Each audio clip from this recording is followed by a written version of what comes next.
Fires are leaving behind scenes of destruction and close calls. Homes reduced to ashes right next to homes that are spared. I was going to say, it's just so hit and miss. It's hard to really make heads or tails of it. Tonight, we're hearing from a couple on the fortunate side of the fire's unpredictability. Fox 12's Brian McMillan has that story from Marion County after the Beach Creek fire moved through Mahema. Because this is all they have. Just that little bit of grass right there because everything else burned. Monica and Larry Garrison are back in their Mahema home. Come on, Jack, you got dinner coming. The haze of thick smoke is still heavy in everyone's lungs in the Sandy Am Canyon. The Garrisons say there are 29 houses on their street. Only 10 are left, including theirs. There are no words. It's dumbfounding. You can't even imagine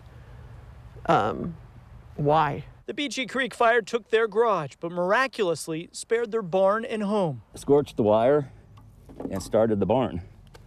Now, why didn't it got hay in it? Why didn't it go? Around their property, so many close calls.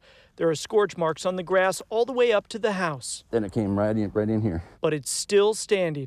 Even the firefighters, I asked them, I said, why didn't this burn? And they don't, what can you say? I mean, some things burn, some things don't. Michael and Lori Sharon live across the street. Their home is about a football field away from the Garrisons. It's one of those things you just can't really ever truly prepare for. Monday night, they had 40 minutes to load their Jeep with animals and belongings, and they packed it to the brim. Tomorrow afternoon, as soon as this is over, we're going to go back up there and we're going to have to unpack all this stuff. We truly thought it was going to be here when we got back.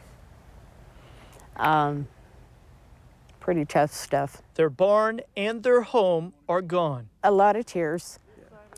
We pulled in today and I got a little overcome.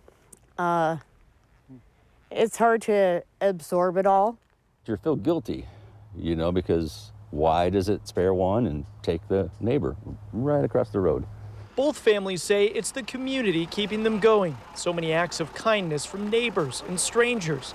They say even after this, they aren't going anywhere. We're survivors, we're builders, and we'll come back. We are going to come back here.